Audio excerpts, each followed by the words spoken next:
जीवन दर्शन चैनल में आपका स्वागत है। राधे राधे दोस्तों। आज का विषय है अपराध को कैसे रोका जाए। बहुत सुंदर विषय है। आपसे अनुरोध है कि जो नए हैं वो चैनल को सब्सक्राइब करें, वीडियो को लाइक करें, पसंद आए तो शेयर जरूर करिए। सुनना पूरे परिवार के साथ, इस वीडियो को पूरा सुनना, आपका भी जीवन में बहुत कुछ बदल जाएगा। चलते हैं विषय की ओर। आज समाज का अपराधीकरण होता जा रहा है। अपराध सुरसा की तरह ऐसे मुंह फैलाए जा रहे हैं कि अब रात तो छोड़िए, दिन में भी निकलना मुश्किल है। चलते सड़कों पर चलती गाड़ियों में बलात्कार की घटना होती है। दिन दहाड़े लूट हत्या की काम होती है। नशे का कारोबार गांव से लेकर शहर तक फैल गया है। खून खराबा ऐसे हो गया है जैसे अपराधी को डर नाम की चीज खत्म हो गई है।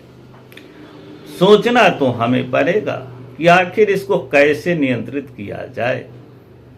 केवल कानून के डंडे से आप नियंत्रित नहीं कर सकते। सख्त कानून जरूरी है, कानून का डर तो चाहिए, लेकिन जब तक आप संस्कारी मानव का निर्माण नहीं करेंगे ना, तो नहीं रोक पाओगे मेरे भाई। आज मैं सरकार से एक अनुरोध करता हूं कि शिक्षा में गीता और रामायण विधिवत रूप से अगर बच्चे को अध्ययन कराया जाए तो 90% अपराधीकरण की समस्या खत्म हो जाएगी।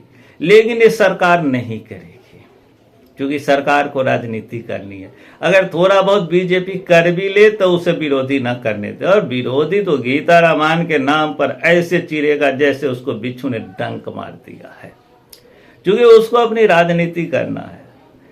सेकुलर का गाना गाएंगे। अरे रामायण से बड़ा कोई तो सेकुलर है ही नहीं। जब रामायण और गीता रचे गए थे उस समय तो कोई धर्म भी नहीं था। रामायण में तो हमारे प्रभु राम कहते जाति पात पूछ ही नहीं कोई, सो हरि के भजे सो हरि के होई। लेकिन इस राजनीतिज्ञों को कौन समझावे। हमारा कन्हैया कहते हैं कि हर जीव में कृष्ण को देखो, राम कहते हर जीव में राम को देखो। इससे बड़ा सेकुलर कौन होगा। लेकिन कौन समझावे। ये नहीं समझने वाले हैं तो कौन समझेगा। हम खुद समझेंगे।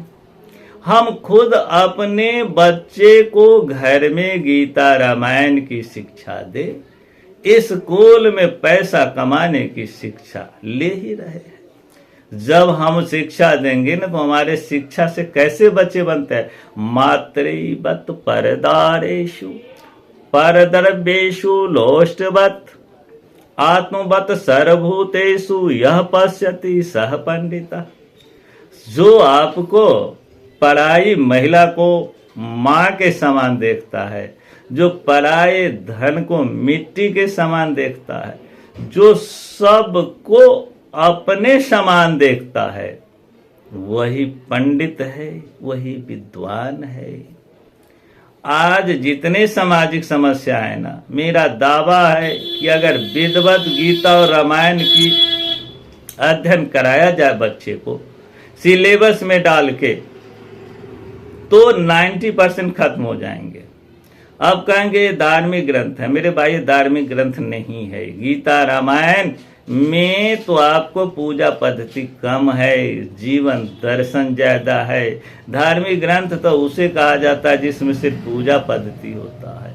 हमारे सनातन के सभी धर्म ग्रंथों में पूजा पद्धति की बहुत कम वर्णन है, जीवन दर्शन का ज्यादा वर्णन है, मानव निर्माण का ज्यादा वर्णन है, समाज निर्माण का ज्यादा वर्णन है, देश निर्माण का ज्यादा वर्णन है, विज्ञान का ज्यादा वर्णन है। ये है हमारा धर्म ग्रंथ। हाँ, अगर गीता रामायण के टक्कर का कोई और ग्रंथ हो जो मानव निर्माण कर सके, समाज निर्माण कर सके, तो ले आओ, उसका भी अध्ययन कर लो। तो है ही नहीं तो किसको लाओगे? गीता रामायण। लेकिन ये सरकार लाएंगे नहीं, इसलिए बच्चे को खुद धर्म से जोड़ो। कैसे जोड़ोगे?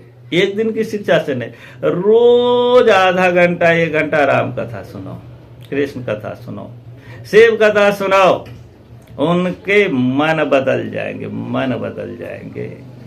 अपराध को रोकने के लिए बच्चे को मन में बदलाव लाना होगा। अपराध की जननी तो मन है ना, पहले मन में होता है तभी तो शरीर से अपराध करते हैं ना। इसीलिए कि मन में बदलाव के लिए कि धार्मिक शिक्षा, गीता रामायण के अलावा और कोई भी दूसरी उपाय नहीं है। तो सरकार भरोसे मत रहिए, आप खुद करिए, समाज के भी भला होगा, आपका भी भला होगा। राधे राधे दोस्तों, फिर मिलते हैं अगले वीडियो में।